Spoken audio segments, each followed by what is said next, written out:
AJ ನ್ಯೂಸ್ಗೆ ಸ್ವಾಗತ. ಪೊಲೀಸರ ಮೇಲೆ ಹಲ್ಲೆ ಮಾಡಿ ಎಸ್ಕೇಪ್ ಆಗ್ತಾ ಇದ್ದ ಇಬ್ಬರು ಅಂತಾರಾಜ್ಯ ದರೋಡೆಕೋರರ ಮೇಲೆ ಗುಂಡಿನ ದಾಳಿ ನಡೆದಿದೆ. ಈ ಘಟನೆ ಹುಬ್ಬಳ್ಳಿಯಲ್ಲಿ ಜರುಗಿದೆ. ಆರೋಪಿಗಳು ಆಗಿರುವಂತಹ ದಿಲೀಪ್ ಹಾಗೂ ನಿಲೇಶ್ ಕಾಲಿಗೆ ಗುಂಡೇಟು ತಗುಲಿದೆ. ಬಂಧಿತ ದುಷ್ಕರ್ಮಿಗಳು ರಾತ್ರಿ ವೇಳೆ ರಸ್ತೆ ತಡೆದು ದರೋಡೆ ಮಾಡ್ತಾ ಇದ್ರು. ಹುಬ್ಬಳ್ಳಿ ಮಂಟೂರ ರೋಡ್ನಲ್ಲಿ ಹಾಗೂ ಗಬ್ಬೂರು ಜೈನ್ ಮಂದಿರ ಹತ್ತಿರ ಬೈಕ್ ತಡೆದು ಸುಲಿಗೆ ಮಾಡಿದ್ರು. ಅಷ್ಟೇ ಅಲ್ಲದೆ ಮಂಟೂರ ರೋಡ್ನಲ್ಲಿ ಮನೆ ಮೇಲೆ ಕಲ್ಲು ತೂರಾಟ ಮಾಡಿ ಬಳಿಕ ಮನೆ ದರೋಡೆಗೂ ಯತ್ನ ಮಾಡಿದ್ರು. ಹೀಗೆ ಹಲವೆಡೆ ಇದೇ ರೀತಿಯ ಕೃತ್ಯ ಎಸಗ್ತಾ ಇದ್ರು. ಈ ಸಂಬಂಧ ದೂರು ಆಧರಿಸಿ ಎಚ್ಚೆತ್ತ ಪೊಲೀಸರಿಂದ ಇದೀಗ ಆರೋಪಿಗಳ ಕಾಲಿಗೆ ಗುಂಡೇಟು ಮಾಡಲಾಗಿದೆ.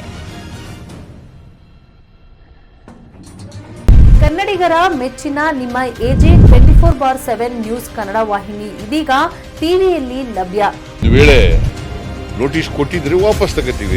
ಇವತ್ತು ವಕ್ಫ್ ಪ್ರಾಪರ್ಟಿ ಅಂತೇಳಿ ಬರ್ತದೆ ಅಂತ ಹೇಳಿದ್ರೆ ರೈತರ ಬೀದಿಗೆ ಬಂದ್ರೆ ಏನ್ ಮಾಡ್ಬೇಕಾಗತ್ತೆ? ಯಾರು ವೋಟ್ ಹಾಕಿಲ್ಲ ಅಂದ್ರೆ ಗ್ಯಾರಂಟಿನೆಲ್ಲ ಸ್ಟಾಪ್ ಮಾಡ್ಬಿಡ್ತೀವಿ.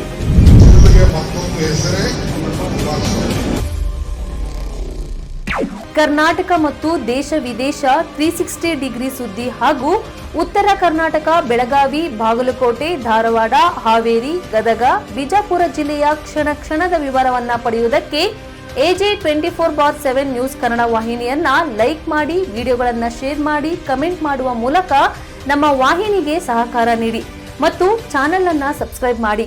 ಧನ್ಯವಾದಗಳು.